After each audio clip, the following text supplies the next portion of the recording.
సంధ్యా theatre తొక్కిసలాట ఘటనను రాజకీయం చేయొద్దన్నారు సినిమాటోగ్రఫీ మంత్రి కోమటిరెడ్డి వెంకటరెడ్డి. సినిమా హీరోల ఇండ్లపై దాడులు మంచిది కాదని చెప్పారు. దాడులు చేస్తే కఠిన చర్యలు తీసుకుంటామని హెచ్చరించారు.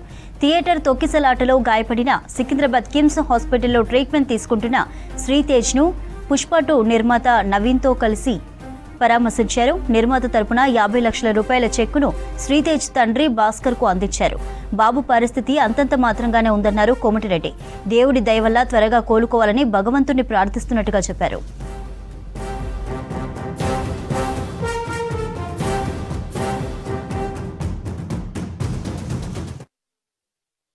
ప్రతిక్షణం డాక్టర్స్ చేతన్ గారితో పాటు hospital management, hospital duty doctor అందరూ బాగా చూసుకుంటున్నారు. కంటికి చెప్పలాగా అట్లనే చేసి దీన్ని మామూలు మరొక చేయాలని కొద్దిగా ఇంప్రూవ్మెంట్ అనిపించినా పిలిచినప్పుడు కళ్ళు తెచ్చి చూసినట్టు అనిపిస్తుంది తప్ప ఇంకా పెద్ద మేజర్ ఇంప్రూవ్మెంట్ లేదు. మేము ఆ దేవుని ప్రార్థించేది కానీ డాక్టర్లకు రిక్వెస్ట్ చేసేది, మీరు ఏం చేసినా ఎంతో అడ్వాన్స్ మెడిసిన్స్ ఎక్కడుందో తెప్పించి ఇంకా second third opinion different from hospital neuro physician వాళ్ళ సజెషన్ కూడా తీసుకొని ఆ అబ్బాయిని బతికించాలని. ఇప్పటికే మనం అనుకోని సంఘటనలో జరిగిన స్టాంపేడ్లో రేవతిని కోల్పోవడం జరిగింది. ఎట్లా ఉంది ఏంది అని ప్రతిదీ అడుగుతున్నా అంటే ఇలా ప్రతి ఒక్కరు కూడా తెలుగు రాష్ట్రాలలో కలత చెందిన విషయం. ఒక సినిమా స్టాంపేడ్ చిన్న మిస్టేక్, కమ్యూనికేషన్ గ్యాప్ కానీ పోలీసు వాళ్ళకి ఇచ్చినని వాళ్ళు మాకు చెప్పలేదని ఇవన్నీ కూడా ప్రెస్కు రావడం, ఇవన్నీ కూడా స్టాప్ చేయాలన్నదే నా రిక్వెస్ట్. తప్పనిసరిగా నాకు నమ్మకం ఉన్నది. పోయిన రేవతిని తీసుకురాలేం కానీ ఆమె ఆత్మశాంతి కలగాలని భగవంతుని ప్రార్థిస్తూ వారి కుటుంబానికి ఏ లోటు రాకుండా రాష్ట్ర ప్రభుత్వం యాజ్ ఎ మినిస్టర్గా నేను, మా సీఎం గారు తప్పకుండా అందుబాటులో ఉంటాం. ఇంకో అమ్మాయి ఉన్నది, అమ్మాయి చదువులు ఇంకా పై చదువు చదువుతానికి కూడా సహకారం ఇస్తాం. గవర్నమెంట్ పరంగా, నా పరంగా సీఎం గారు కూడా అదే చెప్పడం జరిగింది. అదే చెప్పమని చెప్పి నన్ను ఎంక్వైరీ చేసి మళ్ళా కూడా ఎప్పుడు కలిసినా చేరి ఎట్లా ఉందో అబ్బాయిది అని చెప్పి మాట్లాడుతున్నాం. మాజీ ప్రధాని, తెలుగువారి టీవీ పివి నరసింహారావు 20వ వర్ధంతి సందర్భంగా పీవీకి నివాళులర్పించారు నేతలు. హైదరాబాద్ ట్యాంక్ బండ్ నెక్లెస్ రోడ్లోని జ్ఞానభూమి దగ్గర పీవీ కుటుంబ సభ్యులు, రాజకీయ నేతలు పుష్పగుచ్చాలతో అంజలి ఘటించారు. జిల్లాల్లోనూ పీవీ వర్ధంతి కార్యక్రమాలు నిర్వహించారు. ఆర్థిక సంస్కరణలో పీవీ దేశాన్ని అభివృద్ధి పదం వైపు తీసుకువెళ్లారని కొనియాడారు.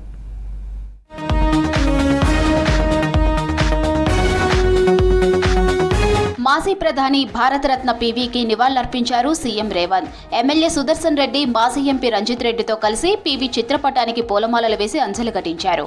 పీవీ సేవలను గుర్తు చేసుకున్నారు ముఖ్యమంత్రి. ప్రపంచంలో భారత్కు పీవీ ప్రత్యేక గుర్తింపు తెచ్చారని చెప్పారు ఆయన కుమార్తె ఎమ్మెల్సీ సురభివాణి దేవి. పీవీ వర్ధంతి సందర్భంగా నెక్లెస్ రోడ్లోని జ్ఞానభూమి దగ్గర పీవీకి నివాళులర్పించారు ఎమ్మెల్సీ. ఆర్థిక సంస్కరణతో పీవీ మన దేశ దిశ మార్చారని కొనియాడారు. సామాన్య మానవుడికి సాధ్యం కానిది ఏదీ లేదని పీవీ నిరూపించారన్నారు సురభివాణి దేవి. సైలెంట్గా చేసిన అనేక ఆర్థిక సంస్కరణలు కావచ్చు, విదేశాంగ విధానం కావచ్చు, దానివల్లనే దేశానికి ఒక దిశ నిర్దేశం, ప్రపంచంలో భారతదేశానికి ఒక గుర్తింపు తెచ్చిన మహానుభావుడు శ్రీ పివి నరసింహారావు గారు. ప్రజాస్వామ్యానికి ఒక ప్రధానిగా తెలంగాణ నుంచి సేవలు అందించడం అనేది తెలంగాణ బిడ్డలం అందరం గర్వించదగ్గ విషయం. భారతదేశ ఆర్థిక వ్యవస్థ ప్రపంచంతో పోటీ పడేలా చేసిన ఘనత మాజీ ప్రధాని పీవీదేనన్నారు డిప్యూటీ సీఎం భట్టి విక్రమార్క. భూ సంస్కరణలతో పేదల పెన్నిధిగా నిలిచాడని భట్టి కొనియాడారు. పీవీ బహుభాషా కోవిదుడన్నారు మంత్రి తుమ్మల నాగేశ్వరరావు. పీవీ 20వ వర్ధంతి సందర్భంగా జ్ఞానభూమి దగ్గర ఘన నివాళులర్పించారు నేతలు. దేశ ప్రధానిగా కూడా ఈ దేశ ఆర్థిక వ్యవస్థను గాడిలో పెట్టి ఆర్థిక వ్యవస్థ అంతా చిన్నాభిన్నమై దిక్కుదోచని పరిస్థితిలో ఉన్నటువంటి పరిస్థితుల్లో ఈ దేశ ప్రధానిగా వారు బాధ్యతలు చేపట్టి గ్లోబలైజేషను, లిబరలైజేషను అనే కార్యక్రమాలు తీసుకొచ్చి ఈరోజు ఈ దేశం ఆర్థిక వ్యవస్థ ప్రపంచంతో పోటీ పడే స్థాయికి తీసుకెళ్ళగలిగారు అంటే అది పివి నరసింహారావు గారు ప్రధానమంత్రిగా వారు వేసినటువంటి పునాదులే అని చెప్పడానికి ఎటువంటి అతిశయోక్తి కాదు. ఈనాడు ప్రతి పేదవాడు ఎకరం 2 ఎకరాలు వ్యవసాయం చేసుకోగలుగుతున్నాడంటే ఆ పుణ్యం పివి నరసింహారావు గారిది. అది భూ సంస్కరణ యొక్క ఫలితం.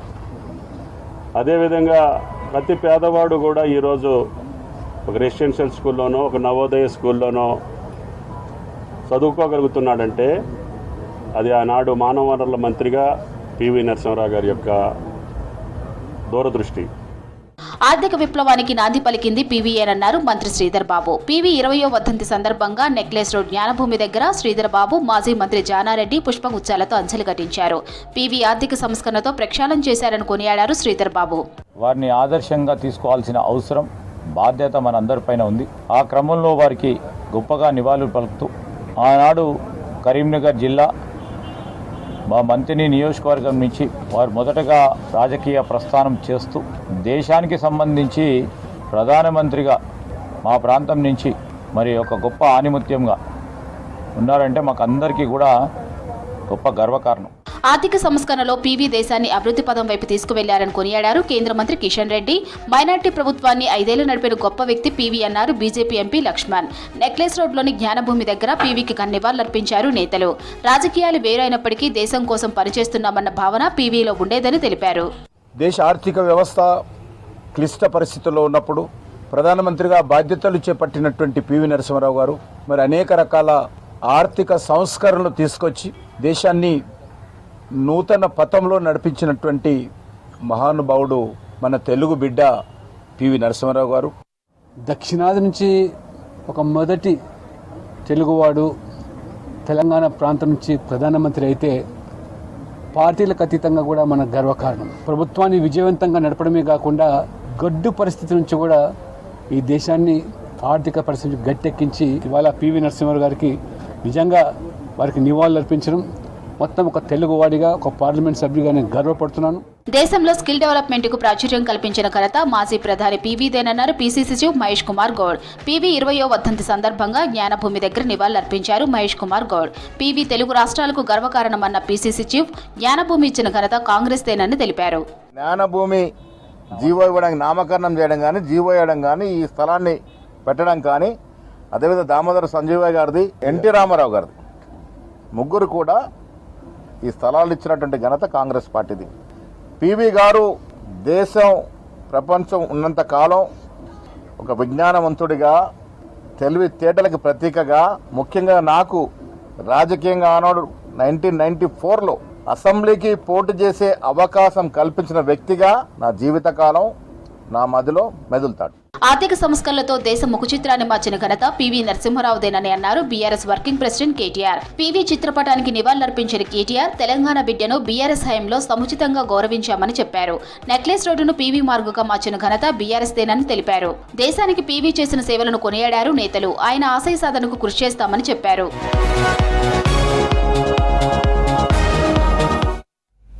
వ్యక్తిగత నిర్మాణంతోనే జాతీయ పునర్నిర్మాణం అవుతుందని తెలిపారు గవర్నర్ జిష్ణుదేవ్ వర్మ. మానసిక పరివర్తన చాలా ముఖ్యమని, ఆ దిశగా ఏబీవీపీ పనిచేస్తోందని చెప్పారు. సిద్దిపేటలో ఏబీవీపీ రాష్ట్ర మహాసభలకు ముఖ్య అతిథిగా హాజరయ్యారు గవర్నర్. దేశం కోసం పనిచేసే సంస్థ ఏబీవీపీ అన్నారు. 100 ఏళ్ల పరాయి పాలన నుంచి దేశాన్ని సాధించుకోవడం దేశభక్తితోనే సాధ్యమైందన్నారు గవర్నర్. ఏబీవీపీ బాధ్యతగా వ్యవహరిస్తోందని, భిన్నత్వంలో ఏకత్వాన్ని చాటుతుందని చెప్పారు.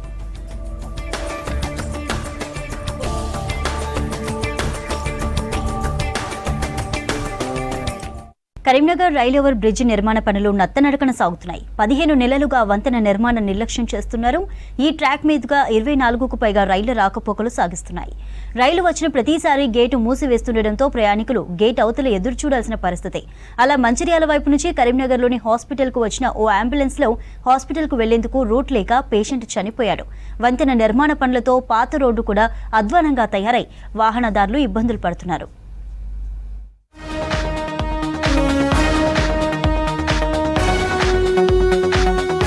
కరీంనగర్ నుంచి మంచిర్యాల వెళ్లే రూట్లో తీగలగుట్టపల్లి దగ్గర రైల్వే ట్రాక్ పై వంతెన లేక ఇబ్బంది పడుతున్నారు ప్రయాణికులు.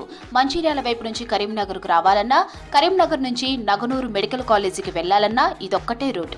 నగరంలోని ప్రధాన హాస్పిటల్కు రావాలంటే ఈ రైల్వే ట్రాక్తో ఇబ్బంది పడుతున్నారు. ఉమ్మడి ఆదిలాబాద్ జిల్లా నుంచి అత్యవసరాల్లో వచ్చే అంబులెన్స్కు రైల్వే గేట్తో ఇబ్బంది తప్పడం లేదు.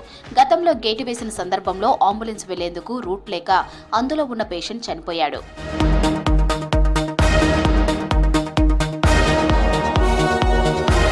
కరీంనగర్ నుంచి చొప్పదండి, ధర్మారం, వెలగటూరు, ధర్మపురితో పాటు మంచిర్యాల, ఆదిలాబాద్, నిర్మల్ జిల్లాలకు వెళ్లే వాహనాలు ఈ రూట్లోనే వెళ్తుంటాయి.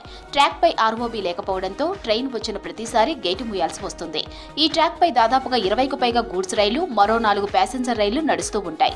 దీంతో ప్రతి అరగంట, గంటకోసారి గేటు మూసివేస్తూ ఉండటంతో వందల సంఖ్యలో వాహనాలు గేటు అవతల వెయిట్ చేయవలసిన పరిస్థితి.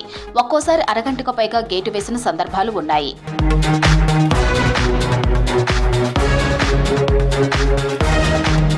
కరీంనగర్ తీగలగుట్టపల్లి దగ్గర ఆర్ఓబీ నిర్మాణ పనులు ఆలస్యమవుతున్నాయి. బీఆర్ఎస్ హయాంలో 15 నెలల క్రితం ప్రారంభమైన పనులు పిల్లల దశకే పరిమితమయ్యాయి. వంతెన నిర్మాణానికి కేంద్ర, రాష్ట్ర ప్రభుత్వాల నుంచి గతంలో ఒప్పందం జరిగింది. 100 కోట్లు ఖర్చయ్యే ఈ ప్రాజెక్టుకు 80 కోట్లు రాష్ట్ర ప్రభుత్వం, 20 కోట్లు కేంద్ర ప్రభుత్వం భరించేలా ఒప్పందం జరిగింది. ఆ తర్వాత ఒప్పందం మారడంతో పూర్తిస్థాయి నిధులను కేంద్రం చెల్లిస్తూ ఉండగా పనులు మాత్రం రాష్ట్ర ప్రభుత్వం నిర్వహిస్తుంది. ఇప్పటికీ పనులు పూర్తి కాకపోవడంతో వాహనదారులు ఇబ్బంది పడుతున్నారు. రోడ్డు మంచిలేదు సార్, ఇది బండ్లు నాశనం అవుతాయి, మనసు కూడా ఖరాబ్ అవుతారు. ఎవరో ప్రెగ్నెంట్ ఉన్న వాళ్ళు కూడా ఆటో దిగి నడిచిపోతారు మేడం. ప్రెగ్నెంట్ వాళ్ళు ఆటోలు ఎక్కలేరు, వాళ్ళు నడవంతరా దిగి ఆటో దిగి మీ అత్తం పోరు అంటారు. ఏం గింత ఘోరమా సార్? రోడ్డు పేషెంట్ తీసుకుపోతాం సార్, రంగ తీసుకొస్తాం, పొంగ తీసుకుపోతాం, కానీ వాళ్ళు ఎక్కలేరు, ఆటోలు ఎక్కలేరు రోడ్డు చేయబట్టి. అతగతం పొక్కలే సార్ ఇవి. వాళ్ళు రైలు రాకముందు 10 నిమిషాలు ముందే వేస్తారు. ఈ ట్రాఫిక్ ఫుల్ అయ్యడానికి అర్ధ గంట పడుతుంది. చచ్చిపోతారు సార్ జనం అంతా. చాలాసార్లు మేము కూడా బాగా ఇబ్బంది పడ్డాం. ఆటో విషయంలో అయితే బాగా ఎక్కితే మాకు ఆల్రెడీ ఎన్నిపూస మాకు ఆపరేషన్ అయి ఉండే, ఇంకా ఇబ్బంది పాలవుతున్నాం మేము. సరే తొందరగా ఇది పొడిచి పని తొందరగా కంప్లీట్ చేయాలని మేము కోరుకుంటున్నాం ప్రజలం. చాలా ఇబ్బంది అవుతుంది. మేము కూడా ఆటోలలో పోతున్నాం పేషెంట్లతో, అంబులెన్స్ సౌకర్యం దగ్గర లేక కూడా అట్లా కూడా. తీగలగుట్టపల్లి దగ్గర 4 వరుసల్లో 750 మీటర్ల పొడవు, 21 మీటర్ల వెడల్పుతో వంతెన పనులు ప్రారంభమయ్యాయి.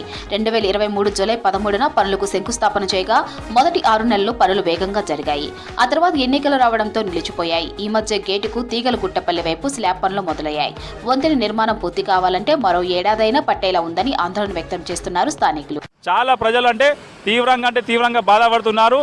మీరు చూసుకోండి, శ్వాస వ్యాధులు వస్తున్నాయి. ఈ పొల్యూషన్ కూడా బాగా పెరుగుతున్నది. కాంట్రాక్టర్ నిర్లక్ష్య వైఖరి దాదాపు చూసుకోండి పిల్లర్లే వేయడం జరిగింది. ఈ లెక్కను చూసుకుంటే 15-20 సంవత్సరాలు ఈ బ్రిడ్జ్ నిర్మాణం పూర్తి చేస్తారు మెల్లమెల్లగా, అర్థం అవడం లేదు. కాబట్టి ప్రజలు తీవ్రంగా బాధపడుతున్నారు. దీన్ని దృష్టిలో పెట్టుకున్న యుద్ధ ప్రతిపాదికన్నా ఈ ఫ్లైఓవర్ బ్రిడ్జ్ పూర్తి చేయాలని, మరి ముఖ్యంగా దీని కారకులైన కాంట్రాక్టర్ మీద చర్యలు తీసుకుంటూ వెంటనే అతని పనిని పూర్తి చేసేలా ఒత్తిడి చేసి నిర్మాణం పూర్తి చేయాలని కోరుకుంటున్నాను. ఏది అండర్ గ్రౌండ్ బ్రిడ్జ్ అని పెట్టేసి ఈరోజు బీజేపీ నాయకుడు బండి సంజయ్ గారు దాదాపు కొబ్బరికాయ కొట్టి ఇడిచిపెట్టిండంటే చూసినట్టయితే దాదాపు ఒక 10 పిల్లర్లు వేసిర్రు. ఇప్పటికే సంవత్సరం అవుతుంది దీన్ని కొబ్బరికాయ కొట్టి. మరి ఇది ఇంకెన్నేళ్ళు కడతాడు? ఇంక ఇది లెఫ్ట్ సైడ్ కట్టాలి పిల్లర్లు వేసి, మళ్ళీ రైట్ సైడ్ కట్టాలి, మీదికి వెళ్ళి ఫ్లైఓవర్ కట్టాలి. దాదాపు ఈ లెక్క ప్రకారం చూస్తే ఇది ఒక 25 సంవత్సరాలు పట్టేదానికి కనబడుతుంది వీళ్ళ పైన బట్టి చూస్తా. అంటే గతంలో ఈ పని చేస్తున్నా అని చెప్పి ఇక్కడ ఓట్లు తీసుకొని మళ్ళొకసారి ఎంపీగా గెలిచిండు. అయినా దీని మీద ఇంకా చలనం లేదు బండి సంజయ్ గారు. ఈ సందర్భంగా హెచ్చరిస్తా ఉన్నా. కేంద్ర మంత్రి బండి సంజయ్ సంబంధిత అధికారులతో సమీక్షించి పనులు స్పీడప్ చేయాలని సూచించినా ఫలితం లేదంటున్నారు.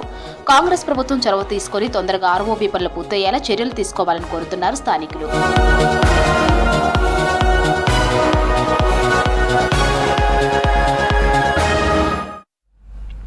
పార్లమెంట్లో అమిత్ షా అహంకారంతో మాట్లాడారని మండిపడ్డారు ఎమ్మెల్యే నాయిని రాజేందర్. బీజేపీలో మొదటి నుండి బడుగు బలహీన వర్గాలకు గౌరవం లేదన్నారు. కులాలు మతాలను రెచ్చగొట్టే కమలం పార్టీ అధికారంలోకి వచ్చిందన్నారు. అమిత్ షా వ్యాఖ్యలపై ప్రధాని మాట్లాడకపోవడం బాధాకరమన్నారు ఎంపీ కడియం కావ్య. అంబేద్కర్ను కించపరిచేలా మాట్లాడడం రాజ్యాంగాన్ని కించపరచడమేనన్నారు నేతలు. అహంకారంతో విచ్చల వీడి డబ్బు దాచుకోవటం అహంకారాలు పెరిగి డబ్బు మదాలు పెరిగి బలుపు పెరిగి ఈ విధంగా మాట్లాడటం అనేది ప్రతి ఒక్క ప్రజాస్వామ్యవాదులు అందరూ కూడా ఖండించవలసిన అవసరం ఉన్నది. దీన్ని తప్పు మీద తప్పులు చేస్తూ కనీసం దానికి మరి ఇంత రియాక్షన్ వస్తుందని పశ్చాత్తాప కూడా పడకుండా వారి అధిష్టానం కూడా దాని మీద ఏమాత్రం నిర్ణయం అంటే మొదటికెళ్ళి కూడా ఈ యొక్క పార్టీలో బడుగు బలహీన వర్గాలకు దళితులకు వ్యతిరేకులు అనేది మొదటికెళ్ళి తెలిసిన విషయమేది. కేవలం వీరు అభివృద్ధి చేసేది ఏముండదు, చెప్పుకోవటానికి నేను ఇవి చేసినా చెప్పుకోవటానికి ఏమి ఉండయి. కులాలని మతాలను రెచ్చగొట్టి పబ్బం గడుపుకొని అధికారంలోకి వచ్చిన పార్టీయే తప్ప ఇది ఏ రోజు కూడా మేము ఇది చేసినామని చెప్పుకుంటానికి ఉండనటువంటి పార్టీలు ఇవి. వాటికో హిస్టరీ ఉండదు, ఓ త్యాగాలు చేసిన కుటుంబాలు ఉండయి, ఏది లేకుండా చేస్తున్నారు. కాబట్టి మేము దాన్ని తీవ్రంగా ఖండిస్తూ ఇమ్మీడియట్ పార్టీ వారి మీద యాక్షన్ తీసుకోవాలని చెప్పి మేము రిప్రజెంటేషన్స్ ఇవ్వటం కూడా, లెటర్స్ రాయాలనే ఆలోచనతోటి. అన్యాయంని ఎదిరించిన వాడే మాకు ఆరాధ్యుడు అన్నట్టు అంబేద్కర్ మాకు ఆరాధ్యుడు. ఆయన మీద ఏ మాట మాట్లాడినా కూడా మేము అస్సలే ఊరుకోము. ఖచ్చితంగా మేము ఎదురు తిరుగుతామని తెలియజేసుకుంటున్నాము. అంబేద్కర్ అప్పుడే కాదు ఇప్పుడు కూడా మాకు ఆదర్శవంతుడు. ఆయన ఇచ్చిన అధికారం వల్లనే, ఆయన ఇచ్చిన రాజ్యాంగం వల్లనే మేము ఇక్కడ ఉన్నాము. అమిత్ షా గారు కూడా గుర్తుపెట్టుకోవాల్సిన విషయం ఏంటంటే, కేవలం రాజ్యాంగం వల్లనే వాళ్ళు ఇప్పుడు గద్దెనెక్కినారు. రెండోసారి కాదు, మూడోసారి కూడా ఉన్నారు. ఆ విషయము ఆయనే హోమ్ మినిస్టర్ అవ్వడం కారణం కూడా రాజ్యాంగం ఆయనకు కల్పించిన హక్కు అన్నది మర్చిపోయి అంబేద్కర్ గారి మీద అనుచిత వ్యాఖ్యలు చేయడాన్ని తీవ్రంగా ఖండిస్తున్నాము. కాబట్టి రానున్న రోజులలో కూడా ఈ నిరసనను ఇంకా ముందుకు తీసుకెళ్తూ అమిత్ షా గారు ఖచ్చితంగా రాజీనామా చేయాలి, అదేవిధంగా క్షమాపణ చెప్పాలి అని మేము కోరుకుంటూ. ఇన్ని రోజులేమో మహాత్మా గాంధీ గారి మీద దాడి చేశారు. గాడ్సే గారు గొప్పోడని అన్నాడు. మహాత్మా గాంధీని చంపిన వ్యక్తిని హీరోలాగా చూపెట్టిండ్రు. తర్వాత నెహ్రూ గారిని కించపరిచారు. నెహ్రూ గారిని కించపరుస్తూ ఇప్పుడు నెక్స్ట్ డాక్టర్ బిఆర్ అంబేద్కర్ మీద దాడి చేస్తున్నారు. సోదరులారా, అందరు గమనిస్తున్నారు. కాంగ్రెస్ శ్రేణులన్నీ ఎక్కడికక్కడ ఈ బీజేపీ వాళ్ళ మనస్మృతిని, అలాగే ఆర్ఎస్ఎస్ భావజాలాన్ని ఏదైతుందో మనం ఎండగట్టవలసిన సమయం వచ్చింది. తక్షణమే ఇప్పటికైనా అమిత్ షాకు జ్ఞానోదయం కలగాలని, ప్రధాని నరేంద్ర మోడీకి జ్ఞానోదయం కలగాలని, వారు అంత నిండు సభలో రాజ్యాంగాన్ని అవమానిస్తూ, రాజ్యాంగ రూపశిల్పి అయిన అంబేద్కర్ గారిని అవమానపరుస్తూ మాట్లాడిన వాక్యాలు తక్షణమే వెనక తీసుకొని ఆ నిండు సభలో క్షమాపణ చెప్పాలని మా అందరి యొక్క ప్రజల యొక్క ఆకాంక్ష, డిమాండ్. విడదీసి పాలించడం అనేది బీజేపీ వాళ్ళకు బాగా అలవాటు. గాంధీ గొప్పోడు కాదు, గాడ్సే గొప్పోడు అంటాడు ఒకడు. అంబేద్కర్ కాదు, రాముని తలవమంటాడు ఇంకొకడు. అరే, రాముడు నీకు దేవుడే, అందరికీ కూడా దేవుడే. కానీ ఈ దేశాన్ని ఒక తాటిపై నడిపించే రాజ్యాంగాన్ని రచించిన అంబేద్కర్ ఎందుకు గొప్పవాడు కాదో మీకు తెలియాలి. అసలు చదువు సంస్కారం బాగా ఉండి అసలు పిచ్చి తలకెక్కిందనుకుంటా ఆయన అమిత్ షాకి. ఇలాగే కొనసాగితే మీరు ఇంకొకసారి మళ్ళీ ఆ రాజ్యసభ ముఖం కూడా చూడలేని పరిస్థితి వస్తుంది అని తెలియజేస్తూ, ఇంకొకసారి అమిత్ షా గారు రాజీనామా చేయాలి పూర్తిగా, లేకుంటే క్షమాపణ చెప్పాలి. అదే రాజ్యసభలో క్షమాపణ చెప్పే వరకు ఈ కార్యక్రమాలన్నీ కూడా కొనసాగుతూనే ఉంటాయి. ఈ దేశంలో ఉన్న ప్రతి కులం, మతం ఏది కాకుండా అందరం మానవ కులమే అని భావించి దీనివైపు నడవాలని కోరుకుంటూ. మారుమూల ఏజెన్సీ ప్రాంతంలో ఏర్పాటైన అగ్రికల్చర్ కాలేజీ ఎంతో మంది నిపుణులను తయారు చేస్తూ అందరి ప్రశంసలు అందుకుంటోంది. కేవలం అకాడమిక్ పాఠాలకే పరిమితం కాకుండా పంటల ఉత్పత్తికి కావలసిన కొత్త ఆవిష్కరణలకు వేదిక అవుతోంది. ఉమ్మడి ఖమ్మం జిల్లాలోని అశ్వరావుపేట అగ్రికల్చర్ కాలేజీపై స్పెషల్ స్టోరీ. భద్రాద్రి కొత్తగూడెం జిల్లా అశ్వారావుపేటలో 1989లో 254 ఎకరాల్లో అగ్రికల్చర్ కాలేజీ నిర్మించింది అప్పటి ప్రభుత్వం. సీనియర్ ఎన్టీఆర్ ముఖ్యమంత్రిగా ఉన్నప్పుడు ఆయన కేబినెట్ మంత్రి తుమ్మల నాగేశ్వరరావు చొరవతో కాలేజీ ఏర్పాటు చేశారు. 30 మంది విద్యార్థులతో ప్రారంభమైన ఈ కాలేజీలో ప్రస్తుతం 420 మంది ఉన్నారు. ఏపీ వ్యవసాయ విశ్వవిద్యాలయానికి అనుబంధంగా ఏర్పాటు చేసిన ఈ కాలేజీ నాటి నుంచి నేటి వరకు ఉమ్మడి రాష్ట్రానికి తలమానికంగా నిలుస్తోంది.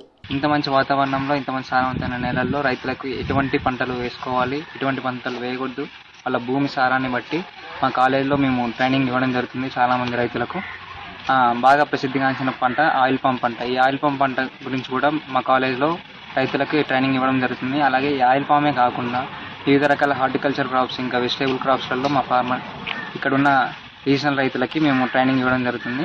అశ్వారావుపేట వ్యవసాయ కాలేజీలో చదువుకున్న ఎందరో విద్యార్థులు జాతీయ, అంతర్జాతీయ స్థాయి ఉద్యోగాల్లో స్థిరపడ్డారు. 170 మంది విద్యార్థులు వివిధ ప్రభుత్వ, ప్రైవేటు సెక్టార్లలో ఉద్యోగాలు చేస్తున్నారు. 142 మంది విద్యార్థులు విదేశాల్లో పీజీ చదువుతున్నారు. యూనివర్సిటీ స్థాయిలో 20 మంది విద్యార్థులు గోల్డ్ మెడల్స్ సాధించారు. 1980 బ్యాచ్కు చెందిన వై నాగిరెడ్డి ఐపీఎస్ అధికారిగా, 1990 బ్యాచ్కి చెందిన వి వెంకటరమణ కెనడాలో సైంటిఫిక్ ఫ్యాకల్టీ మెంబర్గా పనిచేస్తున్నారు. అశోక్ కుమార్, ఎస్ హరికృష్ణారెడ్డి ఇక్రిసాట్లో సీనియర్ శాస్త్రవేత్తలుగా విధులు నిర్వహిస్తున్నారు. తాటి Kiran Kumar RBI deputy general మేనేజర్గా పనిచేస్తున్నారు. ఇక మరికొంతమంది అసిస్టెంట్ ప్రొఫెసర్లుగా, వ్యవసాయ అధికారులుగా, ఉద్యాన అధికారులుగా పనిచేస్తున్నారు. ఈ కళాశాలకు చెందిన 7 అధ్యాపకులు 10 మెరిటోరియస్ అవార్డులను కూడా అందుకున్నారు. ఇక్కడ దాదాపు 200 ఎకరాలకు పైన ఏరియా మొత్తం ఉంది కాలేజ్ ఫామ్ అంతా. అందులో 25 నుంచి 30 రకాల పంటల వరకు మనకి పండిస్తున్నారు. మేజర్గా ఏంటంటే లైక్ ప్యాడీ, వరి కానీ, ఇంకా ఆయిల్ పామ్ ఇక్కడ మేజర్ క్రాప్. ఇక్కడ మనకి హార్టికల్చర్ రీసెర్చ్ స్టేషన్ కూడా ఉంది. ఇంకా మనకి మామిడిలో హైడెన్సిటీ ప్లాంటింగ్ ఉంది. ఇంకా కస్టర్డ్ యాపిల్, చాలా రకాల పంటలు ఉన్నాయి ఇక్కడ. అవన్నీ ఏంటంటే మాకు థియరీ క్లాసెస్ అయినాక ప్రొఫెసర్స్ బయటికి ఫీల్డ్స్కి తీసుకొచ్చి వాటిని చూపించడం. ఈ కాలేజీలో అత్యున్నత స్థాయి మౌలిక వసతులు కల్పించింది ప్రభుత్వం. ఇక్కడ విద్యా బోధనతో పాటు వివిధ రకాల కార్యక్రమాలు నిర్వహిస్తుంటారు. కాలేజీలో 3 NSS యూనిట్లున్నాయి. ప్రతి సంవత్సరం 4వ సంవత్సరం విద్యార్థులు దత్తత గ్రామాల్లో ప్రత్యేక శిబిరాలను నిర్వహిస్తుంటారు. రైతులకు అవగాహన కల్పించేందుకు వివిధ రకాల పంటలను సాగు చేస్తుంటారు. వరి, పత్తి, మొక్కజొన్న, చెరుకు, అరటి, బొప్పాయి, పప్పు ధాన్యాలు సాగు చేస్తారు. దేశవ్యాప్తంగా ఉన్న వివిధ రకాల మామిడి, కొబ్బరి తోటల్లో అంతర పంటలుగా అల్లం వంటి మొక్కలను పెంచుతున్నారు. ముఖ్యంగా అగ్రికల్చర్ అంటేనే వ్యవసాయం అంటే ప్రాక్టికల్గా నేర్చుకోవాలి పిల్లలు. కేవలం తరగతి గదిలో క్లాసెస్ కాకుండా అక్కడ నేర్చుకున్నటువంటి స్టడీస్ని ప్రాక్టికల్లో ఎలా ఇంప్లిమెంట్ చేయాలనేది ఇక్కడ అసరోపేటలో చాలా నేర్చుకుంటాం. ఎందుకంటే చాలా రకాల వివిధ రకాల పంటలు, వాటి విస్తీర్ణము, వాటి సాగు వివరాలు అనేది మాకు ఇక్కడ ఉపాధ్యాయులు చాలా చక్కగా బోధిస్తారు. ఫస్ట్ ఇయర్ నుంచి ఫైనల్ ఇయర్ వరకు ప్రాక్టికల్ పైన ఎక్కువ ఫోకస్ చేస్తూ మరియు బయట వివిధ రకాల పంటలు ఎక్స్పోర్ట్ విజిట్ కూడా పెడతా ఉంటారు. ప్రాక్టికల్స్ కోసం AELP యూనిట్స్ నిర్వహణకు వ్యవసాయ క్షేత్రాలను సమర్థవంతంగా ఉపయోగిస్తున్నారు అధ్యాపకులు. హార్టికల్చర్ గార్డెన్ను కూడా అభివృద్ధి చేశారు. Green club, talk club, social club, innovation cell, JRF cell మొదలైన వాటి ద్వారా విద్యార్థులను పోటీ పరీక్షలకు ప్రిపేర్ చేస్తున్నారు. ప్రతి ఒక్క పంటలోనూ మల్చింగ్ షీట్ వేయటము, అలానే సూక్ష్మ నీటి పద్ధతి ప్రకారము డ్రిప్ ఇరిగేషన్ పద్ధతిలో నీరు అందించడం వల్ల మనం కలుపు నివారణ అనేది చేపట్టుకోవచ్చు. అలానే నీటిని కూడా సద్వినియోగం చేసుకునేటువంటి లేటెస్ట్ టెక్నాలజీస్ని రైతాంగానికి పరిచయం చేయడం కోసం వ్యవసాయ కళాశాలలో ప్రాక్టికల్గా వేసి చూపించడం జరుగుతుంది. మొక్కలకు QR కోడింగ్ అనేది మనం మొట్టమొదటగా వినడం జరుగుతుంది. ఈ కాలేజీకి అనుబంధంగా ఉద్యాన, అటవీ పరిశోధన, సెరికల్చర్, కొబ్బరి విత్తనోత్పత్తి క్షేత్రం వంటి ఎన్నో కేంద్రాలు ఏర్పడ్డాయి. శాస్త్రవేత్తలు అందుబాటులో ఉండడంతో అవసరమైన సాంకేతిక సలహాలు అందుబాటులోకి వచ్చాయి. దీంతో ఈ ప్రాంత వ్యవసాయ విధానంలో సమూల మార్పులొచ్చాయి. వ్యవసాయంలో అధునాతన సాంకేతిక పరిజ్ఞానాన్ని వినియోగించడంలో ముందంజలో ఉన్నారు ఇక్కడి రైతులు.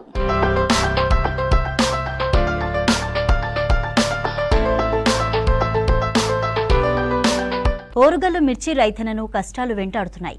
ఎర్ర బంగారం ఘాటుకు అన్నదాతలు ఉక్కిరిబిక్కిరవుతున్నారు. 6 గాలం కష్టపడి పండించిన పంట అమ్ముకుందామంటే మార్కెట్లో సరైన ధర లభించని పరిస్థితి నెలకొంది. పెట్టుబడి కూలీలు ధరలు కూడా పెరిగిపోయాయని, మార్కెట్కు వస్తే అమ్మబోతే అడవి, కొనబోతే కొరవి అన్నట్లుగా మారిందని ఆవేదన వ్యక్తం చేస్తున్నారు మిర్చి రైతులు.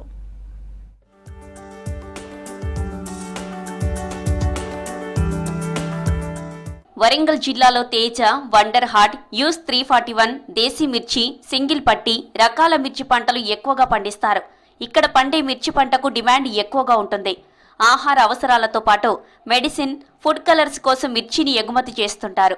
ప్రస్తుతం మార్కెట్ సీజన్ ప్రారంభమైంది. మిర్చి అమ్మకానికి వస్తోంది. గతేడాది ఈ సీజన్లో రికార్డు స్థాయిలో ధర పలికింది. మిర్చి ఆల్ టైమ్ రికార్డుగా గరిష్టంగా 80,000 క్వింటాలు పలికింది. నాణ్యత, తేమ శాతం బట్టి మంచి ధర వచ్చింది.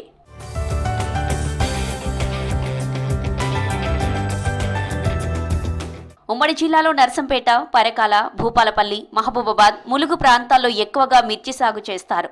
గతేడాది చపాటా రకం మిర్చికి క్వింటాల్ 25,000 వరకు పలికింది. తేజ, వండర్ హార్ట్ లాంటి రకాలు కనీసం 20,000 వరకు వచ్చింది. గతేడాది ధరలు లాభదాయకంగా ఉండడంతో ఏడాది మిర్చిపై ఆశలు పెట్టుకున్నారు రైతులు. కానీ సీజన్ ప్రారంభంలోనే మిర్చి ధర క్వింటాలకు 7 నుంచి 8,000కు పడిపోయింది.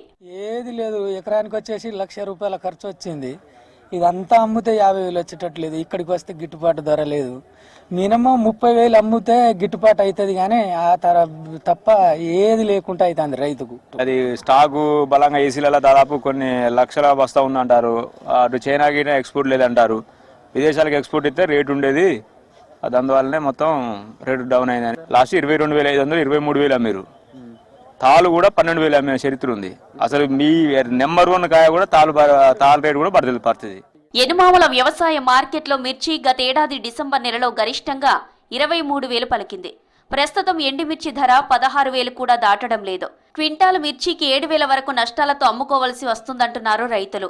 ఎంతో కష్టపడి మిర్చి పండించి మార్కెట్కు తీసుకెళ్తే ఆశించిన ధర దక్కడం లేదంటున్నారు. తేజ రకం మిర్చికి క్వింటాలకు 12,000 నుంచి 16,000 వరకు, వండర్ హార్ట్ మిర్చికి 11,000 నుంచి 14,000 వరకు ధర ఉందని ఆవేదన వ్యక్తం చేస్తున్నారు రైతులు. ఈసారి వైరస్ వచ్చింది, ప్లస్ పంట తక్కువ ఉంది, రేటు పోయింది, మొత్తం దిగుబడి కూడా చాలా తక్కువ అయిపోయింది. పోయినసారి 20-25 క్వింటాలు వస్తే ఈసారి 10 క్వింటాలు కూడా వస్తలేదు. అది వైరస్తో దాంతో చాలా లాస్ అయిపోయింది. ఒకటి మరి గవర్నమెంట్ మారడం వలన మరి దేనివల్ల రేట్ అయితే మొత్తం పోయింది. 22,000 23,000 ఉండే పోయినసారి. ఈసారి 12, 13, 14 బాగా అంటే ఇక వచ్చే నెలలో బాగా వస్తుంది. ఇక అప్పుడు ఆ పరిస్థితి ఎట్లుంటుందో ఇక చెప్పలేము. చాలా వాళ్ళ పరిస్థితి ఇంకా దారుణం, ఫుల్ లాస్. అది ఇంకా తక్కువ ఉన్నది దీనికంటే. 12, 9, 8 దాచిపెట్టుకున్నాయి ఏసీలలో. ఆ కోల్డ్ స్టోరేజ్ ఛార్జీలు కట్టడం అంతా లాసే. మంచి ధర వస్తుందని కోల్డ్ స్టోరేజీల్లో పంట దాచుకున్న రైతుల పరిస్థితి పెనంపై నుంచి పొయ్యిలో పడినట్లుగా మారింది. గతేడాది తక్కువ ధరలు వచ్చాయని లక్షల బస్తాలకు పైగా మిర్చిని కోల్డ్ స్టోరేజీల్లో నిల్వ చేశారు రైతులు. ఇప్పుడు గతం కంటే ధరలు పతనం కావడంతో దిక్కుతోచని స్థితిలో పడ్డారు. విదేశీ మార్కెట్కు మిర్చి ఎగుమతులు తగ్గడంతోనే ధరలు పడిపోయాయంటున్నారు అధికారులు. ఇప్పుడు 25, 26 అట్లా ఉండే, ఇప్పుడు 10,000 లోపు. అన్నీ మళ్ళీ ఆడికాడికి అవుతున్నాయి. మాకు ఇంటికి వచ్చేది ఏమి ఉండదు దాదాపుగా, అంటే ఏం రావు. ఇప్పుడు మేము తీసుకున్న అర్తిలో తీసుకున్న అప్పులు అవి పోతే వాటి మిత్తులు కట్టి అర్తి కిరాయి, ఇప్పుడు కోల్డ్ కిరాయి కడితే ఆడికాడికి అవుతుందండి. ఏం లేదు. అప్పుడు అమ్ముకుంటే వచ్చిన డబ్బులన్నీ క్యాష్ అయిపోవు కదా, ఇట్లా ఖర్చు ఉండవు కదా ఇవన్నీ. అప్పుడు 23,000 ఉండే, 23,000 అప్పుడు తేజ పెట్టిన. ఇప్పుడు 15,500 అడుగుతాను. ఇంకా పెరుగుతుందని అప్పుడు అప్పటికే కూల పైసలు వస్తలేవు, ఇంకా పెరుగుతుందని అలా పెట్టినాక కదా మళ్ళీ మొత్తం లోపడి. కోల్డ్ స్టోరేజీలో నిల్వ చేసిన ఏసీ మిర్చికి కూడా ధరలు తగ్గాయని మార్కెట్ వర్గాలు చెబుతున్నాయి. ఒక్క ఎనుమాముల మార్కెట్లోనే సుమారు 25 కోల్డ్ స్టోరేజీల్లో లక్షల బస్తాలను నిల్వ చేశారని తెలిపారు అధికారులు. గతేడాది డిసెంబర్లో తేజ రకం ఏసీ మిర్చికి గరిష్టంగా 24,250, వండర్ హార్ట్ రకానికి 27,300 వరకు పలికింది. ప్రస్తుతం ఏసీ తేజ రకానికి 15,500 వరకు, వండర్ హార్ట్కు 13,000 వస్తున్నాయి. కొత్త మిర్చి ధర కూడా తక్కువగానే ఉందని చెబుతున్నారు మార్కెట్ అధికారులు. అంటే ఇప్పుడు సీజన్ అయితే లాస్ట్ ఇయర్ మీద ఈ ఇయర్ రేట్స్ తక్కువ ఉన్నాయి. అంతర్జాతీయంగా రేటు తక్కువ ఉంది కాబట్టి మనం కూడా రైతులకు చెప్పేది ఏంటంటే అంతర్జాతీయంగా రేటు తెలుసుకొని వరంగల్ మార్కెట్ రేటు తెలుసుకొని తీసుకొని రమ్మని చెప్తున్నాం మేము రైతులకి.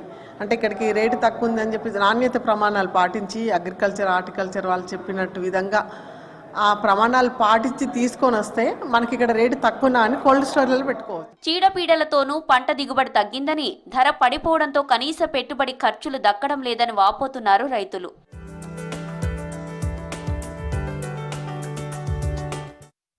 హాని కలిగించే బయో వ్యర్థాలను ఎక్కడ పడితే అక్కడ వేస్తున్నారు. ప్రైవేట్ ఆసుపత్రుల్లో వినియోగించిన వ్యర్థాలను మున్సిపాలిటీ చెత్త వాహనాల్లో తీసుకువెళ్లి డంపింగ్ యార్డులో వేస్తున్నారు. వాటిని కాల్చివేయడంతో స్థానికులు దుర్వాసన భరించలేకపోతున్నారు, వ్యాధుల బారిన పడుతున్నారు. పెద్దపల్లి జిల్లా గౌరెడ్డిపేట శివార్లో బయో వేస్టేజ్తో అవస్థలు పడుతున్నారు గ్రామస్తులు.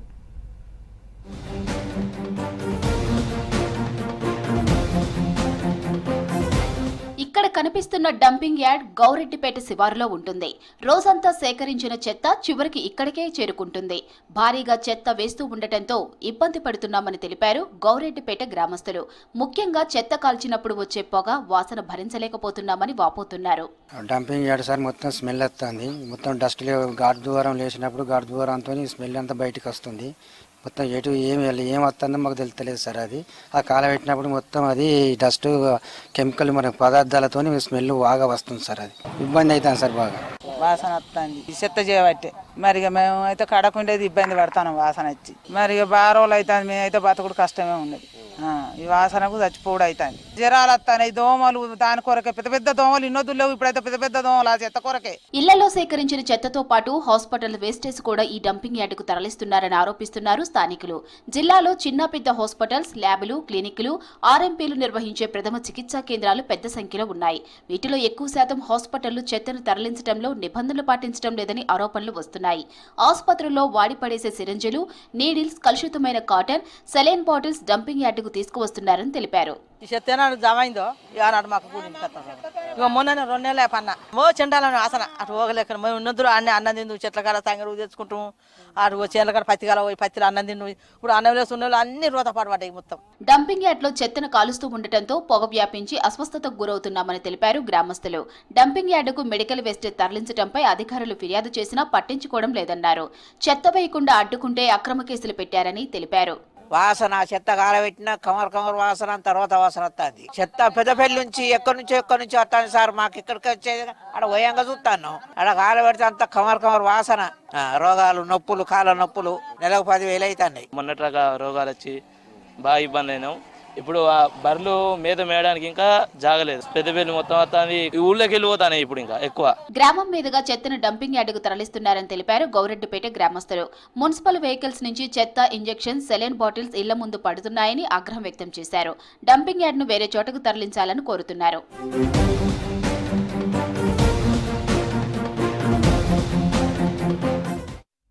జయశంకర్ భూపాలపల్లి జిల్లా కాటారం మండలం కేంద్రంలోని ఆదర్శ హైస్కూల్లో జాతీయ రైతు దినోత్సవ వేడుకలు ఘనంగా నిర్వహించారు.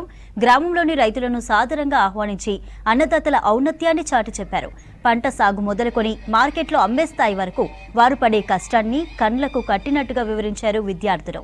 రైతులు పడే శ్రమ, వారికి సమాజంలో ఇవ్వాల్సిన గౌరవంపై సాంస్కృతిక ప్రదర్శనలు అందరినీ ఆలోచింపచేశాయి.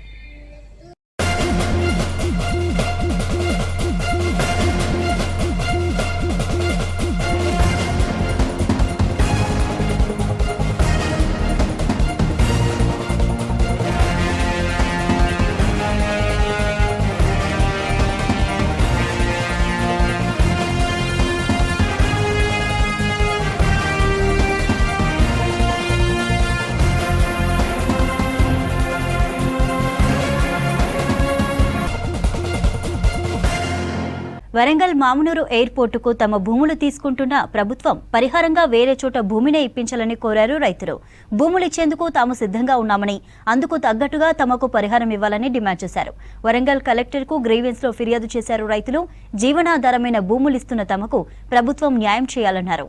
పరిహారం చెల్లించక ముందే భూములు తీసుకుంటామంటూ ఊరుకునేది లేదని స్పష్టం చేశారు రైతులు. 8లో ఫస్ట్ సర్వే చేశారు. సర్వే చేసిన తర్వాత నుంచి ఇంకా ఆ రోజు నుంచి ఇప్పటి వరకు కూడా మాకు క్రయ విక్రయాలు అనేటివి లేవు. అంటే స్టేట్ బైఫర్కేషన్ జరిగిన తర్వాత ఈ విషయాన్ని మర్చిపోయారు. ఎయిర్పోర్ట్ అనే విషయం మర్చిపోయి గ్రాడ్యువల్గా కొంచెం మార్కెట్ అనేది జరుగుతూ ఉండే. 2018 ముందు కొత్త మాస్టర్ ప్లాన్ రాకముందు మేము R1 జోన్లో ఉండే. R1 జోన్ పోయిన తర్వాత ఇప్పుడు కొత్త మాస్టర్ ప్లాన్లో ట్రాన్స్పోర్ట్ జోన్ పెట్టారు. ట్రాన్స్పోర్ట్ జోన్ అంటే ప్యూర్ కమర్షియల్ ల్యాండ్స్. ఆ కమర్షియల్గా మాకు కన్సిడర్ చేయకుండా అగ్రికల్చర్ ల్యాండ్ వాల్యూ కట్టిస్తాము అని చెప్పి మాట్లాడుతూ ఉన్నారు. ఒకవేళ పైసలు ఇవ్వదలుచుకుంటే గవర్నమెంట్ మాకు గజాల్లో కన్వర్ట్ చేసి, మాకు గజాల్లో కన్సిడర్ చేసి ఆ ల్యాండ్ మాత్రమే మాకు కాంపన్సేషన్ మాకు. ఇటు నర్సంపేట రోడ్ తీసుకోండి, ఇటు ములుగు రోడ్ తీసుకోండి, హైదరాబాద్ రోడ్ తీసుకోండి, కరీంనగర్ రోడ్ తీసుకోండి, ఈ డిస్టెన్స్లో ఇంత రేట్ తక్కువ ఎక్కడా లేదు.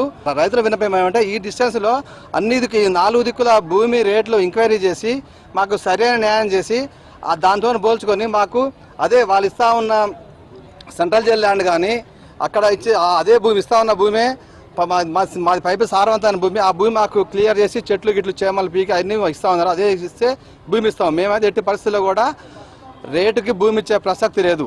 ఆ రోజు మార్కెట్ వాల్యూ ప్రకారంగా ఇస్తా అన్న వాళ్ళు ఇప్పుడు రెవెన్యూ దాని కింద మనకి ఎంతైతే ఉందో 6 లక్షలు ఉంది. మాకు 6 లక్షల ప్రకారంగా మాకు ఇస్తామంటున్నారు. ఆ వాల్యుయేషన్ ప్రకారంగా మాకు ఇస్తామంటున్నారు. ఇది కుదరదండి. ఎందుకంటే మేము అంతర్రాష్ట్ర మహిళా దొంగలను అరెస్టు చేశారు జగిత్యాల పోలీసులు. మహారాష్ట్ర నాగ్పూర్కు చెందిన 4 దొంగలు ఇటీవల జగిత్యాల పాత బస్టాండ్లో మహిళ బ్యాగ్ నుంచి 37 తులాల బంగారు నగలు కొట్టేసినట్టు తెలిపారు డీఎస్పీ రఘుచందర్. ఒకరిని అదుపులోకి తీసుకున్నట్టుగా తెలిపారు. 3 నేరస్తులు పరారీలో ఉన్నారన్నారు. 31 తులాల బంగారం రికవరీ చేసినట్టుగా చెప్పారు. త్వరలోనే 3 నిందితులను పట్టుకుంటామన్నారు డీఎస్పీ రఘుచందర్. బంగారం ఆమె సంచిలో నుంచి మిస్ అవుతుంది బస్టాండ్ ఏరియాలో. దీని మీద కేసు నమోదు చేసుకొని మన టౌన్ సిఐ సూరం వేణుగోపాల్ మరియు కిరణ్ కుమార్ టౌన్ ఎస్ఐ, ఇంకొక SI Manmadharao and WSI Geetha ఆధ్వర్యంలో మన ID party constables Nazeer head constable, మన జీవన్ వీళ్ళందరూ మన సిబ్బంది అందరు కలిసి ఏంటంటే దీని మీద వాహన తనిఖీలు మరియు మన ఇంటెలిజెన్స్ ఉపయోగించేసి అన్ని ఈ దొంగల గురించి వెతకడం జరిగింది. దానిలో భాగంగా ఏంటంటే సాంకేతిక పరిజ్ఞానం అంటే సీసీ కెమెరా ద్వారా ఒక బస్ స్టాండ్లో ఒక చిన్న అనుమానిత ఒక క్లూ దొరికింది. దాన్ని పట్టుకొని వర్కౌట్ చేస్తుందంటే వాళ్ళు 5 మహిళలు ఉన్నట్టు గుర్తించడం. దాంతో ఈరోజు నమ్మదగిన సమాచారం మేరకు ఒక మహిళ అక్కడ నగల షాప్కు అనుమానాస్పదంగా తిరుగుతుంటే ఆమెను అదుపులోకి తీసుకొని ప్రశ్నిస్తే ఏంటంటే ఆమె దగ్గర ఏదైతే ఇప్పుడు మనం 31 తులాల బంగారం ఆమె దగ్గర. నిర్మల్ జిల్లాలోని ఓ ఆలయంలో హుండీ చోరీకి దుండగుల ప్రయత్నాలు కలకలం రేపాయి. అర్ధరాత్రి పార్దీపల్లిలోని రాజరాజేశ్వర ఆలయ హుండీని ఎత్తుకెళ్లేందుకు యత్నించారు. చోరీ ఘటన స్థానిక సీసీ కెమెరాలో రికార్డైంది. హుండీని కారులో తీసుకువెళ్తుండగా గ్రామ శివారు దాటగానే వెహికల్ టైర్ గుంతలో కూరుకుపోయింది. గ్రామస్తులు అలజడిని గమనించిన దుండగులు అక్కడి నుంచి పారిపోయారు. 3 బృందాలుగా గాలించిన పోలీసులు 2 దొంగలను అదుపులోకి తీసుకున్నారు. 8-15 రోజుల కింద కూడా ఇదే మందిరంలో గల్ల పెట్టాను. 2 సేమ్ ఒక లేడీ ఒక మగ అతను వచ్చి మరి ఆ గల్లను పడగొట్టి దాదాపు 1,50,000 రూపాయలను దొంగలించడం జరిగింది. అది మేము పోలీసు ఇన్ఫర్మేషన్ చేసినాం. వాళ్ళు కూడా ధారాళంగా వాళ్ళు ఎంక్వైరీ చేస్తున్నారు. అది చేస్తున్న మధ్యలోనే రాత్రి 12 గంటలకు పాడీ బీకు వచ్చి పాడీ బీలో 2 గంటల మధ్యన ఆ గొల్లను పలగొట్టడానికి చూసిండ్రు. మేము ఇంతకుముందు పలగొట్టారు కాబట్టి దాన్ని మేము మంచి తాళాన్ని పక్కడబందీగా వేసినాం. అది పగలలేదు. దాన్ని తీసుకొని 2 భార్యాభర్తలు కలిసి బయటకు తీసుకొచ్చి పలగొట్ట చూసిండ్రు. చప్పుడు రావడం వల్ల రోడ్డు మీదకి తెచ్చిండ్రు. అది బండిలో వేసుకొని పోదామన్న ఉద్దేశంతో వాళ్ళు కారు తీసుకుని వచ్చిండ్రు. ఆ కార్లో అది పట్టకపోవడం వల్ల కొందరు పబ్లిక్ అలికడి వినవడం వల్ల వాళ్ళు పారిపోవడం జరిగింది.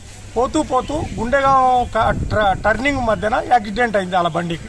ఆ భగవంతుడే రాజరాజుడే చేయించిండొచ్చు అనుకుంటా. ఆ యాక్సిడెంట్ జరిగినాక మా ఊరి నుండి 2-3 పిల్లలు, ఒక పిల్లడు పత్తి తుక్కడం వల్ల పత్తి బండి మీద కింద పడి దాడి కాళ్ళు ఇరిగిందని బయటకేసుకపోతున్నారు. వీళ్ళ కారు అక్కడ వీళ్ళిద్దరు పడి ఉంటే వీళ్ళ టైర్ ఎక్కించింది. అంతలోనే పోలీస్ ఇన్ఫర్మేషన్ మా గ్రామ యువకులు 100కు ఫోన్ చేయడం వల్ల పోలీస్ అంతా అలర్ట్ కావడం జరిగింది. కుబీర్ పోలీసు వచ్చారు. That's all for now. Stay tuned to V6 News.